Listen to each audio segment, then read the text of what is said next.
Hi, how you doing? Just embarrassed right now. I'm sorry. What happened out there? You know, Dean Ambrose, he's made me a household name these past couple of weeks. He's really helped me out. My personal life has changed forever because of him. And for me to be so selfish and just accidentally get him disqualified, not thinking, I'm just so embarrassed. And I know I'll probably never be allowed on SmackDown Live again, Daniel, and I'm so sorry, and I don't even deserve to be here, I think. It is Review-A-SmackDown. I am John Pollock, waiting. He is off far, far and away from Canada. So in his place this week, the great Jimmy Korderas joining us here for a rundown of SmackDown. How are you, Jimmy? I'm good, especially since you said great. I'm feeling great. We're pumping the tires on Jimmy Korderas today. Awesome. Do we call this Review-A-Ref when Wai's not here? Yeah, we can go for some creative names if anyone has them out there. I mean, these are some big shoes to fill. I mean, like, you know. Well, as someone who is a staple of the SmackDown brand, I thought you were a natural as a guest co-host for Wai's absence. Oh, man. Now that you said it, I should have worn my blue ref shirt. You still have the blue shirt? Oh, yeah. Mm-hmm. Yeah, I still have several, actually. Wow. Yeah. Well, we are going to get into SmackDown from Tuesday night, and later this week we will also have a preview out, both video and audio, of Jimmy and I previewing the Hell in a Cell. So you are definitely crossing brands this week, Jimmy. Yeah, you know, even though I am a true blue SmackDown guy, you know, I venture over to the Raw side once in a while. What is your typical viewing habit? Do you tend to watch Raw and SmackDown live on Mondays and Tuesdays? How do you typically... And what do you watch in a given week? Well, obviously, I prefer to watch live because, you know, it just I get a better, for me it's a better feel. I mean, I get the whole PVRing and fast forwarding through the commercials and stuff like that or whatever. But I just prefer the live experience when I can. Like there'll be times where I can't do it and I'll have to watch it at a later date. But you know, obviously Mondays and Tuesday nights are taken up because of work for Raw and SmackDown. I try to take in NXT when I can. Like, you know, it is a lot. Lucha Underground airs here on Sundays, and we're still getting caught up. So I don't get the Wednesday night live. Are they on season 2 at the moment on Sundays? I believe so. I'm confused. Wow. But I think they really missed an opportunity there to just start up to date, and I don't know if their contract prohibited that or what, but it was, to me, I tuned in that first week and was like, oh, they're starting with season 1, and to me, I would have just cut right to be up to date. I don't think people had to necessarily go through all the back episodes to catch up because. I mean, I just watch the new show each week and have to seek it out through alternative means because there's no other way to watch it here in Canada. And of course, TNA, I don't get to watch it live as much as I do the WWE stuff, but it's easily watched later. So it is a lot of content. It is a full-time job, I think, just following everything on a weekly basis, and then throw in MMA, and that's quite the life. That's your world. That's your world. I'm still the casual MMA fan. That's probably the way to keep it. So you have your sanity. I do Jimmy. enjoy it. I do enjoy it. It's just that obviously I'm not as well versed in it. I just I guess I don't know. I do like MMA. I find it very unique. Very different, and when I watch it, I see elements of it that could be incorporated into old school pro wrestling that I think could still work today. But hey, that's just me. Maybe I'm just. We've also got a Survivor Series weekend coming up here in Toronto, where it just seems that there are 10 million things going on. What is your weekend looking like? What are you going to try and take in, Jimmy? Well, I'm going to go check out a comedy show the night before NXT on a Friday night, hosted by Jason Agnew of Survivor Strikes. Yes, which is going to be pretty cool. There may be some special guests there. Since there'll be a lot of people in town, you don't know who may show up. It is a very wrestling-inspired comedy show happening the Friday night of Survivor Series weekend at Comedy Bar. Yes. And I can definitely vouch it's a very, very fun show if you're a fan of improv comedy. Yeah, so I'll be taking that in on the Friday. I'm definitely heading to NXT on Saturday night, and there's a post NXT after party at Real Sports, which I'll be jumping in. I believe Christian and Miz will be there. Yes. Then the next day is going to be a busy one. I mean, you've got the live Jericho. Talk is Jericho's. Yeah, this is Sunday morning, I mean, I don't think they have too much of an overlap either. You have Talk is Jericho with AJ Styles at 10 a.m. That's at the Bassett Theater. And then Jim Ross's show is at Second City. And I think it's the VIP access is at noon. And then the actual show is at 2:30, which will be hosted by yours truly, by the way, as the MC. There you go. And yeah, you could take in both essentially before Survivor Series. So it's just, I mean, if you are just trying to hit everything, there's lots to do that weekend in Toronto. It's amazing what these big 4 weekends are turning into, and I think you're going to see more of that at the Rumble in January, and where they're trying to make these events into big weekends as opposed to just a singular event. Yeah, I'm wondering if maybe what they could do with Survivor Series. I think Toronto is a perfect location to do this. Is treat it kind of like they do SummerSlam, where Brooklyn seems to be the destination now for SummerSlam on a yearly basis. Maybe Toronto could be the Survivor Series. I mean, they have 19 years of ill will towards Survivor Series in Canada, so now they can maybe start the rebuilding process in this country. They owe us. They owe us. Will we get a Montreal finish at the Survivor Series this year? Can they help themselves? I hope not. Please don't. Forget it. Forget it. I think Brett kind of has. I think almost everybody has. But then I watched that Charlotte-Natalya match where they brought Brett in, and they couldn't help themselves.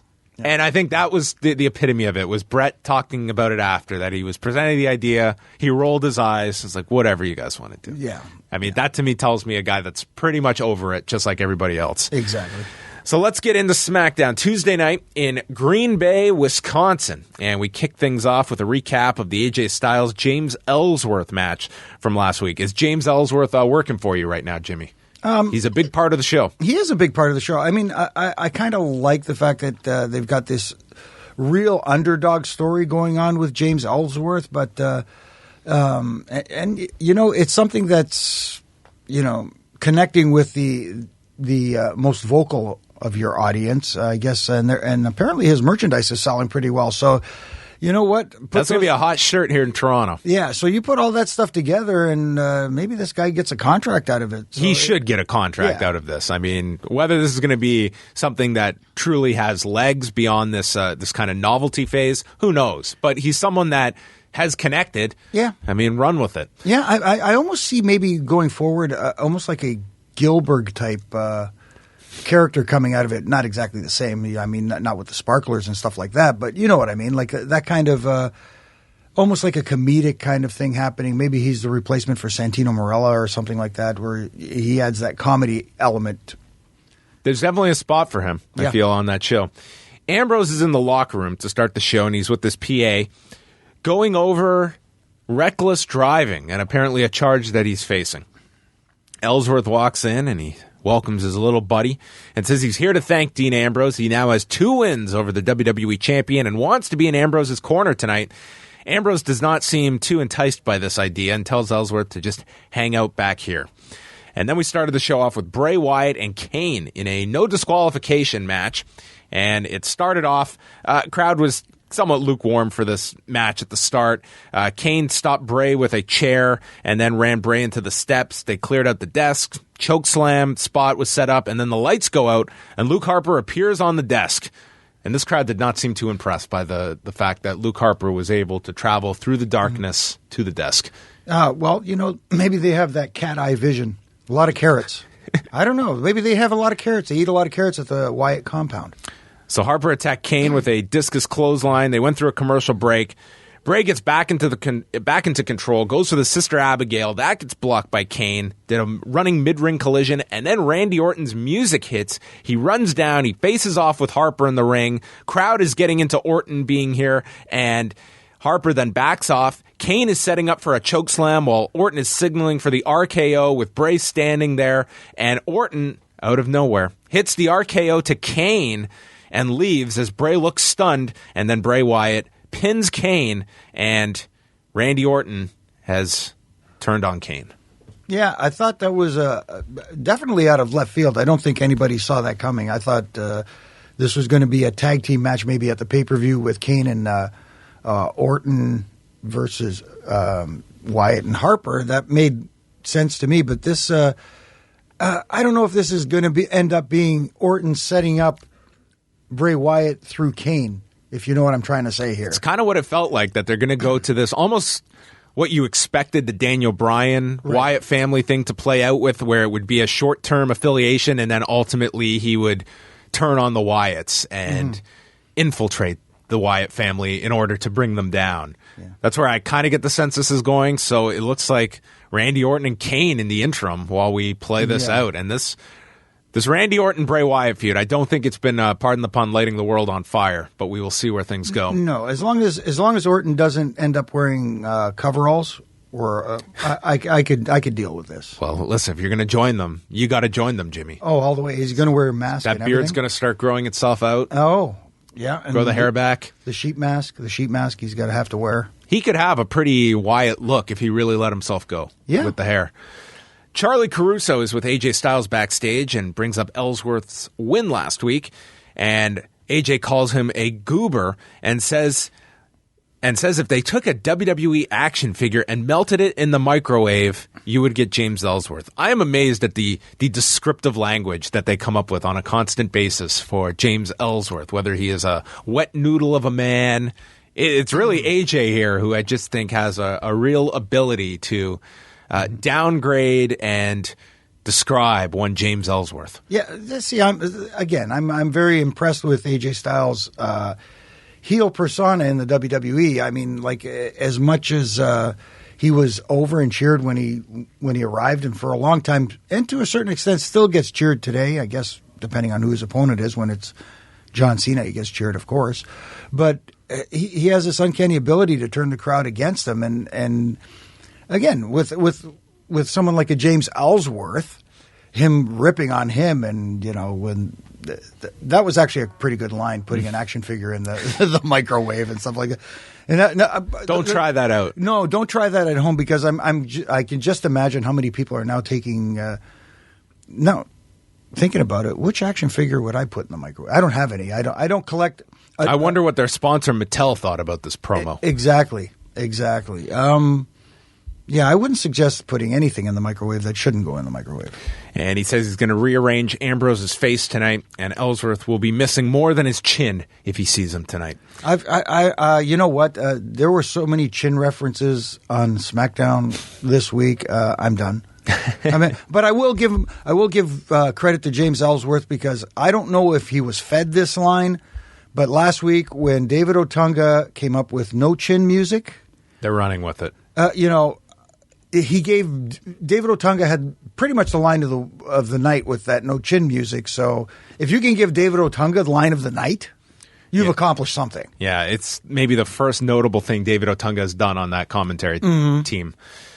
Renee Young is in the ring and interviews the returning Becky Lynch, who comes out immediately is interrupted by Alexa Bliss wearing a sorry not sorry shirt, and makes a joke that Becky had back surgery, and then sends Renee/Katie Couric away.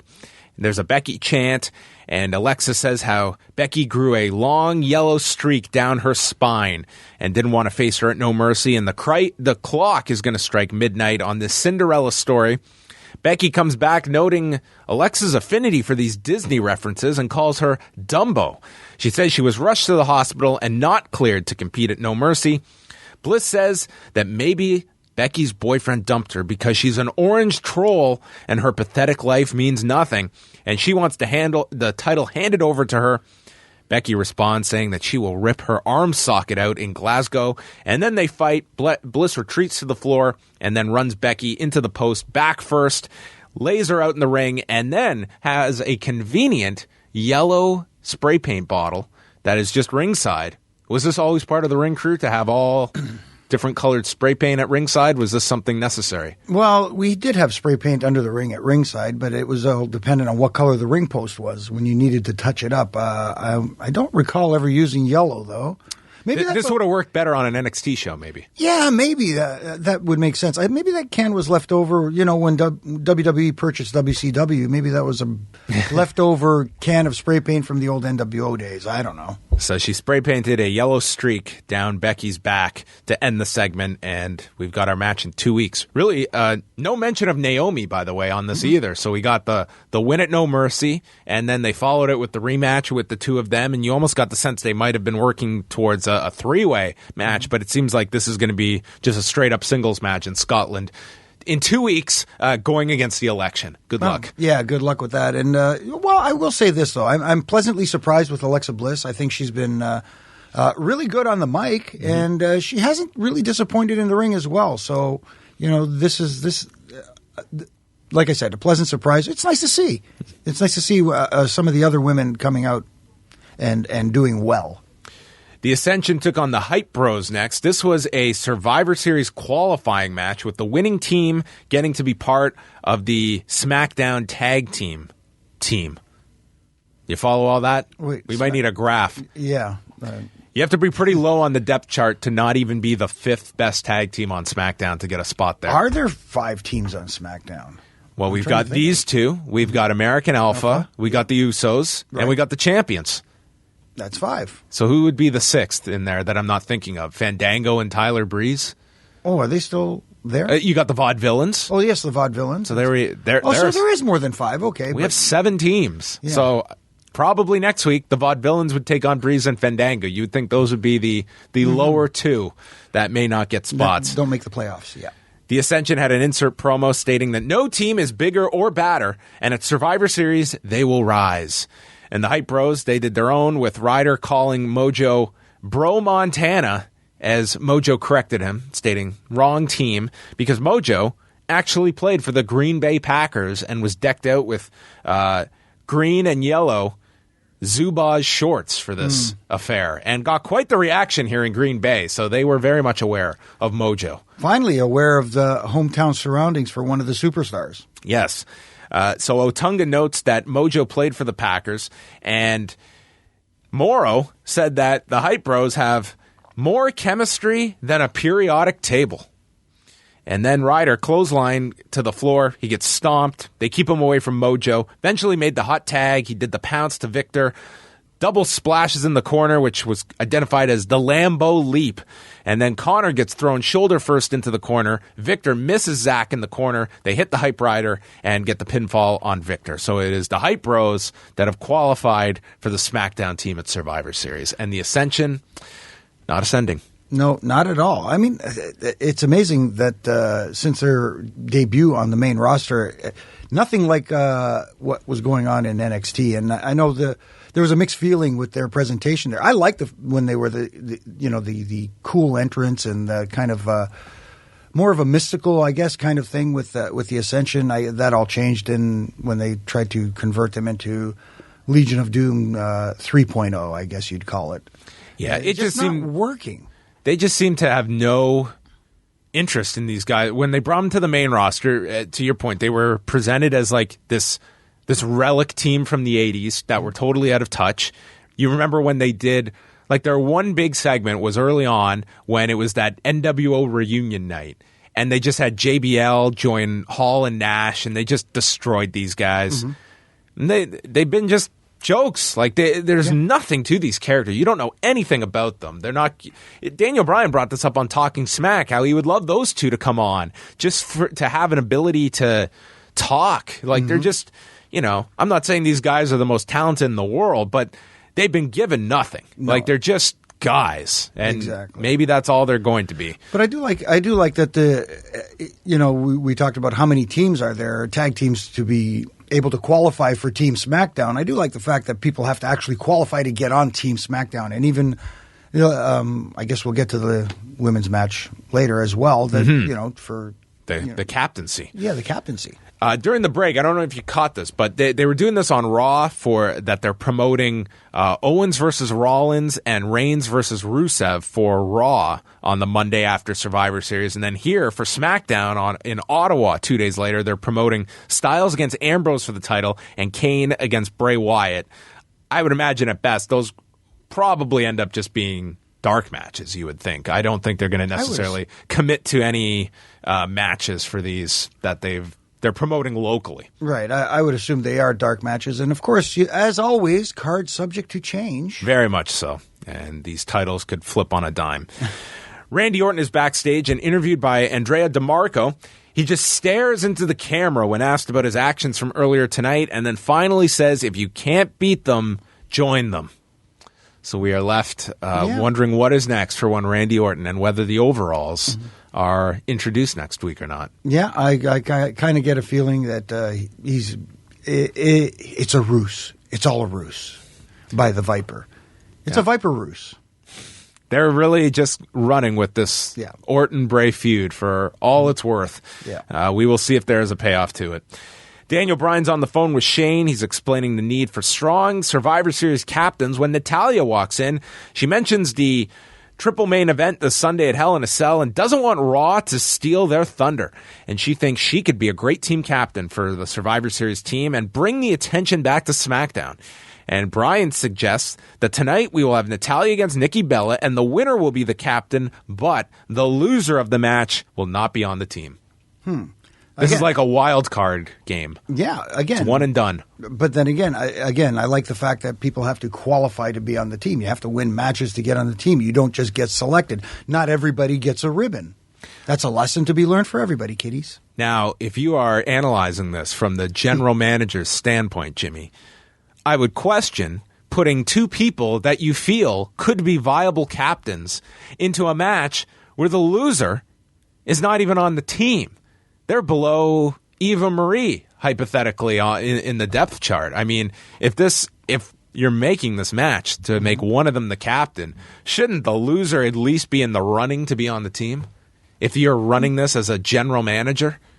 Well, if you think about it logically, that would make sense. But then again, this is professional wrestling where stuff like this always happens. Somebody has to sit out on the sidelines. I guess it would make sense to have two veteran talents in there, two veteran ladies. What's wrong with co-captains? We used to have co-captains at one time in history. You would think just as a general manager, as a shoot here, that you want to have a local draw as well. You're going to Canada. We need to make some money here. We need Natalya. Yes. Brian's got to see dollar signs as well and all. You want this. team building, team cohesiveness. Are we going to get team names this year? Yeah, Team SmackDown and Team Raw. Oh, boy. Come on. Not exactly Rowdy's Rowdies. Oh, that kind of names. Hey, yeah. Yeah. Well, we should come up with some good stuff. The Rude Brood. See, they came up with some good stuff back then. Yeah, I think we should definitely bring back names this year. So then Nikki Bella and Natalya had a match here. There was a crucifix by Nikki early on and then a baseball slide drop kick and gets hit with a discus clothesline by Natalya on the floor. Nikki blocks a sharpshooter. She applies an abdominal stretch to Nikki. Natalya's in control, eventually gets the sharpshooter applied, and Nikki gets the rope break. Natalya missed this big jumping leg drop, followed with a clothesline and an enziguri off the turnbuckle by Nikki. Natalya hit a Michinoku driver, and then she goes for this inverted surfboard. Nikki powers out of it and then transitions into an STF, clasping her hands, and gets the tap at 6 minutes, 40 seconds. And before we get into the post-match, your thoughts on the match and Nikki apparently introducing a new submission to her repertoire. I thought the match was just fine. I mean, Nikki, I think, doesn't get the credit she deserves for her in-ring work. She has improved a lot. And, of course, being in with someone like Natalya, obviously, she's become a good ring general, guiding the ladies along. But using the STF, I thought brilliant on several fronts because everybody knows her relationship with John Cena and John Cena's use of the STF and people complaining about his application of the move, and with Nikki applying it a little more legitimately than John Daniel Cena Bryan flat out broke this down on Talking Smack, that this is a better version of the STF than Cena's. Could this turn into something on Total Bellas? Oh, boy. Cena's move being stolen by Nikki. I mean, did she get permission? Yeah. You don't steal a veteran's spot. And Daniel Bryan calling him out on it. Yeah. Ooh. I guess that's, if you're a younger guy, you're coming into the company, you can't just take a veteran's spot. But I guess in relationships, that's part of the wrestling code. In relationships, whether it's the pedigree, the STF, the S-Lock, that's fair game. See, can you imagine if Randy Orton's current wife became a WWE superstar and she's RKOing people out of nowhere? Oh boy, yeah, that could cause problems. But maybe the RKO will not be part of Randy Wyatt. Maybe it's going to be something new he's going to have to introduce. Yeah, you know what would be cool? If he finds his dad's old cast. Oh, wow. Yeah. He starts superplexing people. Exactly. Missing his partner. Maybe that's what this is going to culminate with. The cast, and then he comes off the top rope to try and hit Kane, but misses, hits his partner, right, and blows the tag match. There you go. And then the next year he opens up WrestleMania. That will be the plight. Andrea's backstage again, this time with Dean Ambrose, and says tonight's going to be fun and games. And for AJ, karma is, and he says a word for a female dog. His actual wording here. The Miz, Maurice, and the Spirit Squad come out. Kenny and Mikey do a cheer in the ring to introduce Miz, and Miz calls these dark times. And he's not making an election reference, but instead stating it's been 16 days since he's been Intercontinental Champion, and he feels even worse for all the legends that held the title that watch on in horror, including Pat Patterson, who's sitting under a dark cloud in Montreal with a tear coming down his cheek at Dolph Ziggler being champion. It's interesting that Dolph Ziggler had the weather report from Montreal. How did he know that it was cloudy in Montreal? It actually was. It was fairly. I think it's fairly overcast this week. It's very cold up here in Canada. Very cold. Yes, we've taken a big turn weather-wise. Yeah. Ziggler comes out and says that Miz will get his rematch right now, and everyone wants to see it, but Miz then says he will take his rematch when he is good and ready. And the three get set to go attack Ziggler when Slater and Rhino come out to even up the numbers, and Slater cut a promo on the Miz. Miz calls him a joke, and that they are even more embarrassing as tag champions than Ziggler is as the Intercontinental Champion. They traded lame insults by design, and then the suggestion is made for them to put the tag titles on the line against Mikey and Kenny. And Slater notes that he just bought some stock in Puerto Rico, and then Rhino accepts on behalf of the team. And on Talking Smack, we would learn more about this stock investment by Slater, buying stock in Puerto Rico like it's a publicly traded country. Is it a publicly traded country? It's a U.S. territory. It's a publicly traded territory. Ah, okay. I guess, as we could put it. Did he have to pay in U.S. dollars? You would think so. Okay. Puerto Rico. Maybe Savio Vega got him a deal. Yeah. Do they have double wides in Puerto Rico? With above ground pools? They do have, I think Carlos Colon got double wides in his forehead. Oh, those are different kind of. From his particular blade work. So Slater and Rhino took on Mikey and Kenny for the SmackDown tag titles, and Ziggler and Miz are on commentary. Ziggler threatens to kick Miz in the face faster than Napoli hits a home run tonight. And Cleveland did have a pretty good night on Tuesday. Yeah, they did have a pretty good night. Yeah. Miz asks how long Ziggler took to come up with that line, and Ziggler says, "I just thought of it now." Miz notes how Ellsworth is more popular than Dolph Ziggler. I enjoyed these two on commentary. I think they have a very believable grudge against one another and just trying to one-up each other on commentary. It works. They got the heat on Slater, built up to a Rhino hot tag. He attacked both. Kenny then fakes a knee injury and allows Mikey to nail Rhino behind the referee's back. Kenny got a schoolboy for a 2 count, and then Slater is in, stopping Kenny, hit a belly-to-belly to Mikey, and then Ziggler and Miz are yelling on the floor. Kenny gets knocked off the apron into the Miz, and then Rhino gores Mikey for the win in 4:06. Yeah, I'm kind of. It's a nice little nostalgia thing with the Spirit Squad, but long term, I don't see them sticking around. I'd rather see other teams graduate from NXT and maybe start, making waves on SmackDown. Maybe SmackDown can use a little influx of NXT talent. Yeah, to help build. The depth in their roster, so to speak. Mm-hmm. Yeah, I don't see it being long-term with these guys. But for now, they're just essentially the Miz lackeys, and I don't know how much longer they will go with it. They went to the pre-show panel. They plugged Hell in a Cell. And then Ambrose is backstage. He walks up to Ellsworth, and he's sulking. He just wants to return the favor to Dean Ambrose. He says, "I've been called a loser my whole life." and Ambrose has made him feel like a winner, and he begs to be in his corner, and Ambrose reluctantly agrees to allow James Ellsworth to be in his corner. I thought James Ellsworth was very good on this show. I think he plays his role just so well as this underdog loser that has somehow stumbled into success. Yeah, he reminds me, and I'm going to go really old school here, and for anybody who remembers this back in the day, he reminds me a little bit of a Schlep Rock. Yeah, it's an old Flintstones reference. Google it, kids. I knew this was. I kind of saw it in my mind that something was going to go amiss with him at ringside. So they did set this up pretty well for what would be the end result.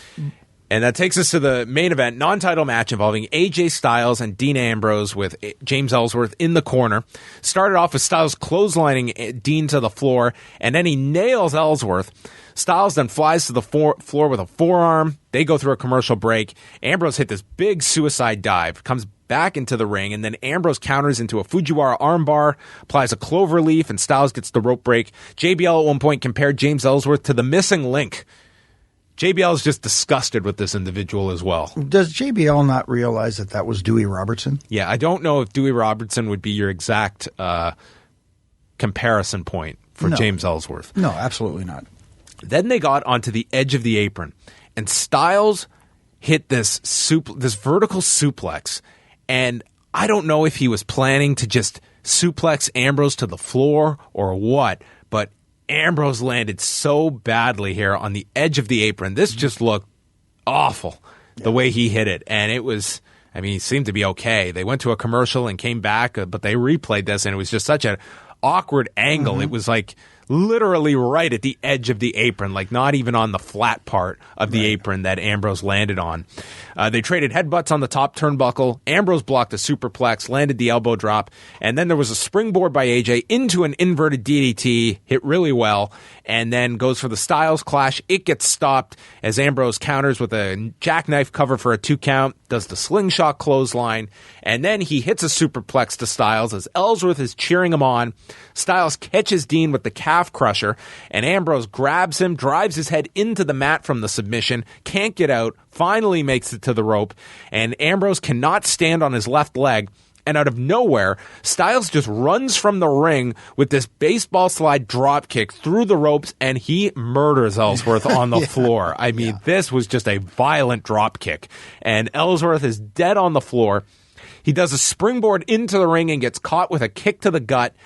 AJ responds with a Pele kick. The Styles clash gets blocked, and AJ gets knocked to the floor. And Ellsworth gets to his feet. He's firing up, and then hits the no-chin music, and this crowd went nuts for this. The referee sees it, Dean sees it, and instantly knows how Ellsworth has screwed up as the referee calls for the bell. And AJ is the winner by disqualification, and Ellsworth was almost in tears here as the show goes off the air with AJ gloating and Dean Ambrose pissed inside of the ring. I thought the whole setup for that was very well done. I mean, early in the match where AJ Styles hits James Ellsworth, but that, like you said, that baseball slide hitting Ellsworth, and I haven't seen a baseball slide like that in maybe ever. That was so violent. It looked great, but it set itself up perfectly for the finish. And going back to that suplex attempt on the apron, I really wish guys would rethink strategy when they're doing stuff on the apron. As they've said on commentary many times, that is the hardest part of the ring. There is no give there, and you could say, well, it's padded. It doesn't matter. You could really cause some severe damage to guys. So I wish they would rethink that. And I don't think there's a giant amount of the audience that really appreciates that. I don't, they can hear that, it's the hardest part of the ring, but it's like, to me, it's like the guys taking these risks that I don't think really pay that kind of dividends with your average fan that just is watching this and doesn't know how hard that is. But it's like the guys have upped the ante, that it's more impressive to actual wrestlers or people in the industry that know that, as opposed to the audience that you're working for. Right, exactly. That's the way I was. That's the way I see it. I mean, even going back off of SmackDown, the powerbomb that Kevin Owens gave to Seth Rollins on the apron, stuff like that. That makes me cringe, man. Oh, as Michael Cole noted, it takes weeks off of guys' careers. Yeah, the bump card usually gets a few notches on it after one of those. So afterwards, we had Talking Smack. Did you get to see Talking Smack, Jimmy? Yes, I did, actually. So it started off with, first of all, Renee was asking if they can extend Halloween by a day so that SmackDown can celebrate Halloween next week. Bryan immediately shoots this down. And Renee notes that she hasn't even picked her costume yet, but she could make a split-second decision if she needed to for a costume idea next week. And Bryan said, women can't do that, making split-second decisions. And then Bryan joked, comparing himself to Donald Trump, and then just said, I am being told to move on. And they moved on in such an awkward fashion that I totally bought this as a legitimate note that they were getting in their ear. We are not touching this Donald Trump character with a 10-foot pole between now and this election. Well, judging from what I've seen in the last few weeks regarding Donald Trump, I think the best course of whoever's buzzed them in their ear to say move on from Donald Trump, good call. Do you expect anything on the eve of the election on the WWE side? I mean, the McMahon family, it's documented, are heavy. They've made significant donations to this Trump campaign. You know what we got when Linda was running with that awful sketch of Vince McMahon waking up in a hospital bed. Right. Do you see any political content the night before the election, or do they just steer clear of that? I think they would be smart to steer clear of it. But I know, not that I know, but I almost feel like they can't, because they can't help themselves. I feel Vince can't help himself. Yeah. I think if there is a political message the night before the election, it would be because Vince wants a political message out there. Exactly. We may get a faux debate. That I could see. That I could see. Some kind of, playing off of it without actually getting into the actual election. Very possible. If they do the faux debate, I just hope that they get Alec Baldwin to be Trump. Yeah, I don't know if he is in the NBC family, but we will see. Yeah. Kane joined them. He was their first guest, and this is just Kane in his Kane character and having to add context to his program. And this to me just did not fit on Talking Smack. He said it's his fault for trusting Randy Orton. He's a snake. He stood up for the entire interview and says he's not someone you want to make angry because bad things happen. And then he left. There's characters that work on the show and characters that don't. And I just feel Kane was one that this was not a good fit. Right. I get it. He did drop the Kane guard a little bit when he was part of Team Hell No with Daniel Bryan. And we got a little bit of that comedic side from Kane. But the scary demon Kane, you're right. It doesn't work in this Talking Smack format where guys are sort of in character, but also kind of walk that gray area, that gray, the fine line between, I still find it very interesting when you put in, especially different characters to try and weave them into this show's format. I really wasn't against how they tried to do it with the Wyatts, where you could tell. It would have been very lazy to just put them on the desk with Bryan and Renee. And instead they came up with a way to end the show where you gave a plausible reason for Bryan to disappear, the lights go out, and maybe it was hokey to some people, but I give them credit for at least thinking outside the box of how would we put Bray Wyatt and Luke Harper on this panel and still keep the integrity of these characters that we've built up to have that kind of mystical appearance to them. Right. So then Bryan starts talking about Hell in a Cell, and maybe this was the most entertaining part of the show, Jimmy. He's asked by Renee what he thinks of Hell in a Cell and the 3 cell matches, and he's rhetorically asking, what's the saying again? More is more? And he jokes that Hell in a Cell, maybe it should be 4 or 5 hours, and they have 6 Hell in a Cell matches, and the winner is not just champion of the universe, but champion of the galaxy, which you can only win by having Triple H come out and laying out everybody, and then by default you become the winner, the galaxy champion. I think Bryan's little just knocks against Raw are just so funny. and are like the only semblance of a feud you actually get of, shots at either side that you're trying to develop here with this brand split. Yeah, this is Daniel Bryan's shots at Raw and at certain individuals, such as Triple H, have been classic. I mean, it's probably stuff that people are already thinking. He's perpetuating. Well, that's why they work. Stereotype, and that's why they work. And when the people who claim to know the smart fans, the inner workings, are the ones who pop huge for this stuff, and those are the people that are watching the network. I really doubt that there's a large portion of casual fans that have subscribed to the network. Everybody who's subscribed is a hardcore wrestling fan, so they would get the references. Yeah, it's really notable the philosophical difference between something on the network and something on television. Right. For people that maybe are not at that level of fandom, for instance. But I like the fact that they drop that guard a little bit and they play to that audience, because that's basically the audience who's tuning in.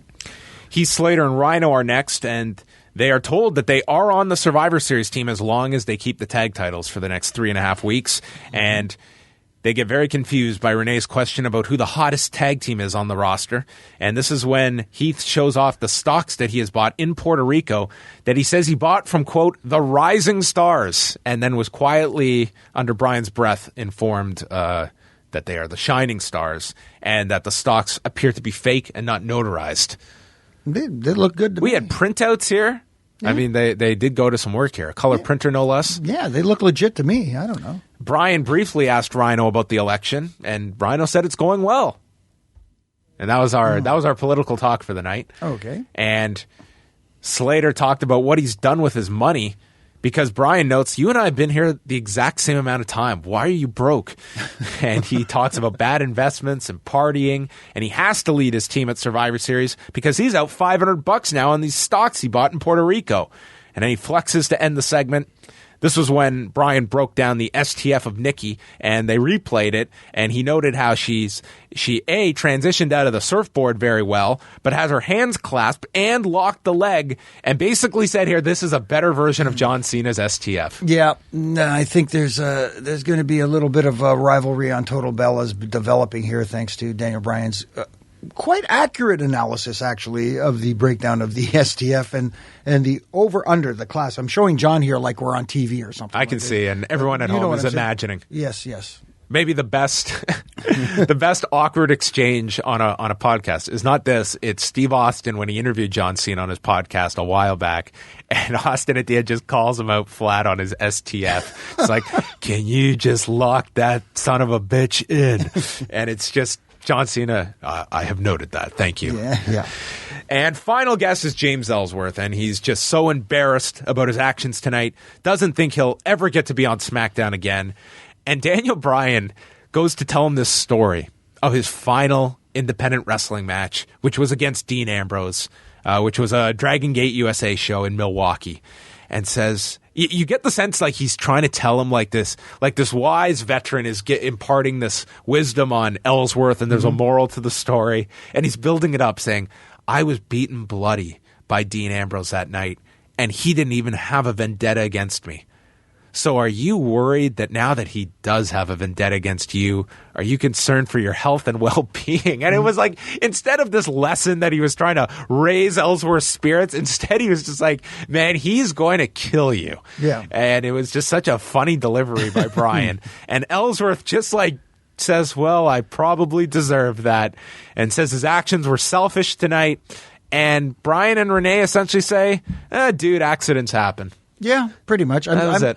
I was actually thoroughly surprised that Daniel Bryan didn't say, you know what, you made a mistake, keep your chin up. Oh, man. Jimmy, why are you not working as a producer for Talking Smack? These zingers. Yeah, I could. Every once in a while I throw them out there, but then, it's after the one good zinger, it's all downhill after that. So I have to pull a Costanza and just throw the one out there, and that's it for me. I'm out of here. Now, the final thing before we wrap this up is that certainly they have stumbled upon something here with James Ellsworth and this no chin music that you would expect him to be his go-to. Now, I'm not saying the match is going to happen at the Rumble, but everyone is speculating about AJ Styles and Shawn Michaels. It seems there's definitely now this connective tissue that somehow, if you want to get to AJ Styles through James Ellsworth, we've got this super kick that, I mean, there's, to me, it's like the company is leaving this door open for a Shawn Michaels return, and you've got this guy doing Shawn Michaels' move with the guy that everyone wants to see Shawn Michaels come back for. That's actually a pretty good connecting the dots there. I kind of like that. It's interesting because, Shawn Michaels himself has said over the years that he's retired, and he's, the whole thing is he's one of the few people who says that he doesn't want it to be a pro wrestling retirement where eventually you come back. But by the same token, I think you brought this up on the Law on Sunday, where he had mentioned before, and I don't recall this, but that it's kind of in the vein of Bill Goldberg that. I'll have to dig up the interview, but it was years and years ago, and I think it was before the actual retirement, where he was just stating that he wouldn't ever completely say no to it, just because of when his kids are older, maybe, and he just said, like, maybe that's something I would want to do if my kids are old enough that they would appreciate something like that. But, I mean, since his retirement, I mean, there's been no wavering on this guy's part. He's been pretty damn adamant, and that's why it really surprised me when I heard that he's gone to NXT and he's working there, and his family has gone there with him as well. That being in that environment, has that changed his mindset? Maybe, maybe not. Yeah. Well, you know what? We could always hope, and that if it were a one-time thing, he would deliver. And if there was any doubt, his respect for The Undertaker being the one to end his career, so to speak, and I'm doing the air quotations here. I know, knowing the dead man, he would be all for Shawn coming out for one more match if this were the case at the Royal Rumble at the Alamo Dome, which would probably pop the place and maybe not sell it out, but it would draw a huge crowd. I think it'd be a pretty big deal for him coming back for that specific show. But I mean, just think of how many offers have come his way for WrestleManias over the years. I mean, I'm sure they're just numerous that he's just completely said no to. That is this the level? And again, I don't discount the NXT thing and working there with that talent, and now you're immersed in this industry that you had largely divorced yourself from. I mean, this is not a guy that's watching wrestling at home and following the day-to-day. He's pretty much removed from it. So now that he's complete opposite now in that environment, you know how guys are. They could wake up one day and say, why not? Why not? I have an interest now to do this. I mean, you're never tied to one thought process. No, and for me, it's the perfect fantasy warfare match, because everybody talks about fantasy matches, guys from the past versus guys from today. And you have arguably the greatest all-around in-ring performer in Shawn Michaels versus arguably the greatest all-around in-ring performer today in a matchup. And people will say, well, it's too bad Shawn wasn't in his prime, but I could see Shawn Michaels still being able to deliver even today. Oh, that's the match question. Quality would not. I wouldn't even think for a second. No, it wouldn't be off the charts. Really outstanding. Yeah. All right. Well, we're going to say goodbye to Jimmy. Again, we'll be back later this week with a Hell in a Cell preview, which you can check out both at youtube.com/Fight Network. We'll also have the audio version up on the Law site. You can follow Jimmy at Jimmy Korderas. And for those that are seeking out Aftermath, where can they go check it out, Jimmy? Well, it is. It's the time slots bounce around a little bit, but it's usually on Friday nights on Sportsnet 360 after the SmackDown Live replay, which is kind of doesn't make sense. If it's a replay, then it's not live. That would be accurate. You know what I mean. So can we at least dangle it out there that possibly some Aftermath news coming down in the next while? Yeah. Stay tuned to my Twitter if you're still following after my Monday night diatribes. But yeah. All right. There might be something in the works there, then some new developments. And you can come out to Survivor Strikes. Meet Jimmy Korderas in person. Yeah, I'll be there. It's going to be fun. I've been to the two strikes and the Catch 20. What is it? Catch 23. Because I want to say Catch 22 all the time, but Catch 23, and they're fun shows. And if you get a chance, hit the Comedy Bar, man. It's a lot of fun. Yeah, and your co-host Nug Nargang will be participating in Survivor Strikes. Absolutely, and Nug is great, man. And of course, Jason Agnew will be there hosting, and I'm sure you'll be attending. I'm planning on it, yes. And if Way's back by then, I'm sure he'll be there. Way will be there, definitely, cool. yes. So yeah, it's going to be a lot of fun. Everyone's going to be there, so it'll be a lot of fun. All right, we're going to say goodbye to Jimmy, and then I'll come back with feedback to the show, and then we'll wrap things up. Like I said a little bit earlier, Hell in a Cell is going to be going down this Sunday. It's going to be the Raw side of the pay-per-view. How do you feel about Hell in a Cell? Is it shaping up 3 Hell in a Cell matches? 3 Hell in a Cell matches. More is more? Is that the phrase? More is more? More is better? No, do you not agree with that? There's more that's better? Do you know what I think they should do is they should make it 4 hours, maybe 5 hours, with 6 Hell in a Cell matches. Come on! Yeah, no, and the winner of all 6 Hell in a Cell matches gets to be champion of the galaxy. That's what I want to happen. What does that even mean? No, they're champion of the galaxy. Like Is there a title for that? Yes, of course. It's called the Universal Championship. Got it. They're champion of the universe. Okay. You get the championship when Triple H just comes out and beats up everybody else and then puts you on top of them. That's how you become a Universal Champion. And we're back on the show, and now it's time to go to the Law message board at lawradio.proboards.com. We're going to go through your feedback. Our first one is simply a photo comparison of James Ellsworth to Franklin the Turtle. And next, Paul from New Jersey. This has been one of the oddest weeks of WWE programming in quite a long time. Did anyone catch Daniel Bryan saying women can't make quick decisions on Talking Smack? He is going to hear it out from Brie Mode. I would say Raw was much more perplexing than SmackDown. Mark from Vaughn. He asks, the Survivor Series matches need stakes, so how do you like this format? Number 1, the GM of the winning team gets to select someone from the losing team to join their brand. I like that. Number 2, the sole survivor or tag team become number 1 contenders to their brand's title in December. And if there are multiple survivors, they have a single fall match to determine a sole survivor or team. With all 6 teams to be composed of faces and heels, it's best to have one winner for each match since the visual of a team celebration will look stupid. I like the idea of being able to pluck somebody from the losing team. The problem would be doing that on the it depends how committed you are. If you're going to make that the case for all 3 of the elimination matches that have been set up. For instance, the men's 5-on-5 match, if you have a champion in there, that would be the logical pick of who you're going to draft over. So then you have to get into complicated stuff like champions are immune from being selected, so you have to go with not your optimal choice, but the secondary choice. I think there's certainly ways to do this. I think you could make it much more streamlined, where it's whoever the winning brand is, it's 2 out of 3 that you need to win this Raw versus SmackDown contest at Survivor Series. You get to draft maybe 2 people, non-champions, from the other draft, or from the other brand. That could be one way to go. But I think everyone's in agreement. We do need stakes in all of this. Maybe it is that you get your pick of the rights to 3 NXT talents, and you don't know when they're coming, but instead of just a guy pops up on Raw for the sake of what? Why are they on Raw as opposed to SmackDown? And it's just that, they were signed by Raw. Well, it makes the other brand look pretty stupid that they were asleep at the wheel and didn't sign this guy. So instead, maybe you say that when Samoa Joe comes to the main roster, he is the property of Raw. So there's a reason why this guy shows up, and you don't know when it will be.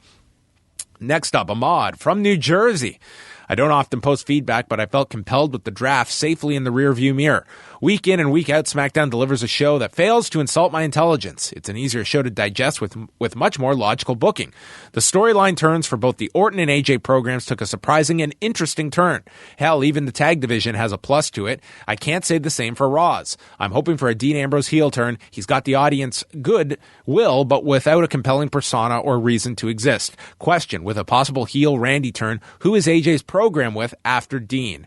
I feel that this Orton alliance with the Wyatts is short term, and I think you will get to AJ and and Randy Orton at some point, which is a match that I think a lot of people want to see. I think that'd be a very good match together. And as we talked about with Jimmy, the X factor is this Shawn Michaels option. Is this realistic, or is this just hypothetical at this point of having that? Because if that's the case and you get AJ through the Survivor Series, I don't know if you want to race through a Randy Orton program just to do at Roadblock in December, and then boom, we're on to getting AJ ready for Shawn Michaels.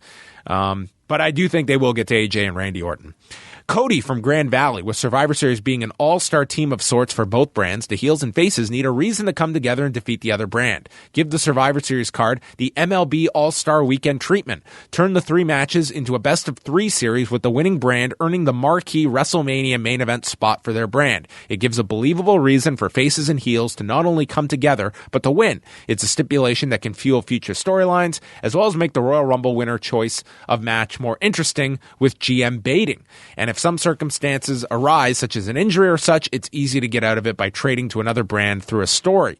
No commitment by the WWE, but we get a lot of possibilities for storylines coming out of it. Just a thought. Got my tickets for both TakeOver and Survivor Series. Well, thank you, Cody. That option has been thrown out, the main event slot at WrestleMania. And the only reason I don't like that is because you can have a WrestleMania card on paper today, and this is the card we're working towards. And let's not even entertain the idea of injuries screwing that card up.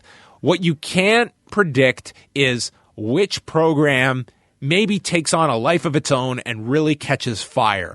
And that here in November, we are pigeonholing ourselves and forcing ourselves to put this brand's title match in the main event. Maybe that's your idea today, that, hey, we want a headline with the SmackDown match, and that's where we're going to go with and do the Survivor Series deal. They get the main event. And then, for whatever reason, a chase for the Raw title catches fire. Something falls into your lap where there's somebody becomes available that you didn't think would be available for the show. And you're locking yourself in for something that I think you do want to have some wiggle room with. And that's why you look at Hell in a Cell this Sunday, and everyone was talking for weeks and weeks, is this going to go on last? I will tell you, I don't think the WWE probably knows as of right now on a Wednesday afternoon what match is going on last. Maybe they have an idea. Maybe something is penciled in. But as we know, things can be changed at the last minute, and there is no better proof of that than No Mercy, where the day of the show it's announced that the title match is going on first. That was not a long-term decision. It was probably a day of decision, and you have to go with the momentum at the time. So to say in November that this match is the brand is going to get the main event slot, you're possibly creating more problems for yourself, and you want to structure the show for what works that day, and you're not going to know until you are there and what's going to go on last. So that would be my only reservation about that one. Ian from Hartford. So AJ Styles, your WWE champion, is a heel. It looks like Randy Orton just turned heel on Kane to align himself with the Wyatts, who are also heels. Dean Ambrose now has a bone to pick with James Ellsworth, who is the most over babyface in the company. Are there any other faces that can believably move into that top spot against AJ? Cena is part-time. Dolph is busy with the IC title. I'm enjoying SmackDown a lot since the draft, but I'm a little worried we're running out of possible storylines. This is why Sami Zayn should be on SmackDown.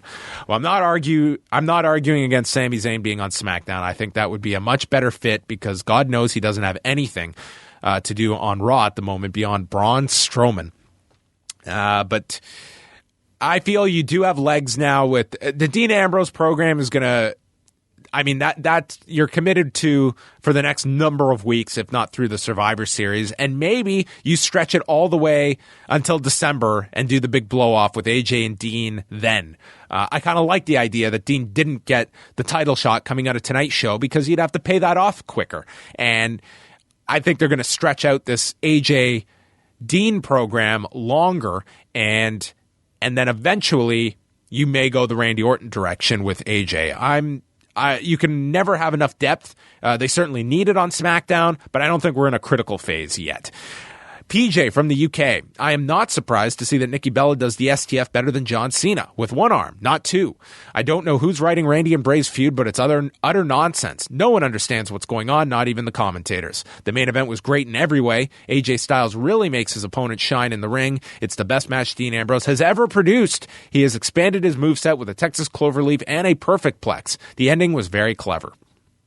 And finally, we go to Rocky, or T, from, I guess, Virginia. I really find the Ellsworth Styles Ambrose program entertaining so far. My only concern is how much more mileage can they get out of James Ellsworth, because it's only a matter of time before they expose him to too much where the fans will turn on him. It's obvious that they are trying to make Nikki the John Cena of the women's division. The backstage segment didn't make any sense with Natalya and Daniel Bryan, where two women are going to compete to see who will be team captain and the loser is out. So you're telling us that Natalya and Nikki are two valuable competitors that are worthy of being captains, but if you lose, you are not worthy of being on the team to compete against Raw when the goal is to put together your strongest team. I found it odd that they played Orton's music after Bray won the match. I'm sure you've been asked a bunch of times, but do you see the WWE signing Ken Doane? The dude is still young, in fantastic shape. Overall, I give this show a 4 out of 10. Of the two, Ken Doane would be my pick of who you would sign, who could get a deal out of this. I don't see Mikey having an extended run unless they really feel the tag team division needs it, which, as Jimmy and I went over, I mean, tag team depth is not an issue on SmackDown. You do have 7 teams, not all of them over teams. You do have your key ones like the Usos, American Alpha, and then Slater and Rhino. But I mean, tag team depth is not a big problem, but I could see Ken Doane being signed for the reasons you outlined. And James Ellsworth, I mean, it is kind of similar, I think, to kind of Eugene in 2004, where he just had this incredible popularity, and you knew it wasn't going to last forever, but that's not a means to just cut it off completely. It's working now, and to me, that's never a reason to just end something or just admit that, well, it's not going to last for a long time. You never know. You don't know what kind of level of popularity this guy is going to sustain. All you can do is act in the present. And in the present form, people are into him. And I run with that stuff. And then when it stops working, it stops working. But I wouldn't be cutting it off prematurely either. So for the meantime, he's got a spot on the show. I think he's a very good performer. I think his facial expressions, I think, are outstanding, and he just plays this character very effectively. So thank you for your feedback, which you can always post at lawradio.proboards.com. And I want to let everyone know of a contest that we have ongoing, which has turned out to be quite a hit, where we announced it on Review-A-Raw on Monday night that we are giving away tickets for the upcoming Talk is Jericho special that is going to be happening Sunday, November 20th at 10 a.m. at the John Bassett Theater in Toronto. We're giving out a pair of VIP tickets, which include a seat for the podcast, a meet and greet with Jericho and Styles, the fan Q&A, a photo op with both, and you get one item signed by both individuals. So what you have to do is, we outlined this on Review-A-Raw. If you go to the thread that has the Review-A-Raw show in it at lawradio.proboards.com, we are asking you for your pro wrestling themed alcoholic drink. So this has been, there have been some outstanding entries, and we will go through the best ones on Monday and announce the winner on Monday of those VIP tickets, so you can check that out. And also, going on that weekend, I did want to mention, which Jimmy noted as well, Saturday night after TakeOver, there's going to be a TakeOver Toronto after party, which is hosted by Christian and the Miz, and it's going to be happening at the Real Sports Bar, which is next door to the Air Canada Centre.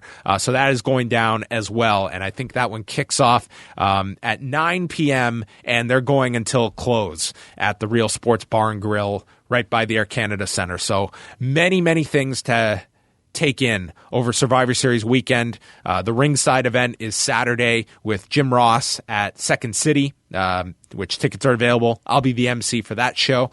And final plug is for all of our shows that are up on the site right now. You've got The Law from this past week, Review-A-Raw with Bartender Dave that a lot of people have enjoyed. And then later this week, we've got What's Next coming out Thursday. We've got the MMA Report on Thursday, which I'll have my chat with Anthony Rumble Johnson as he'll be taking on Daniel Cormier at UFC 206. Friday, it's another busy one. We've got Bauer and Pollock and the return of Review-A-Wai as we will chat CZW's Tournament of Death 9 from 2010 coming out on Friday. And Sunday night, we will be live at midnight Eastern with The Law, a rundown of Hell in a Cell, part 2 with Eric Bischoff and his chat with Dan the Mouth Lovransky. Dave Meltzer will be on the show, and lots more coming up Sunday night, midnight Eastern on TSN 1050 Toronto and TSN 1410 in Vancouver. You can also listen live on the website. We'll have the Hell in a Cell preview out. No shortage of great audio coming your way at liveaudiowrestling.com. You can subscribe on iTunes, and that's going to wrap it up. So thank you to Jimmy Korderas for joining us, and we will chat with you later on this week.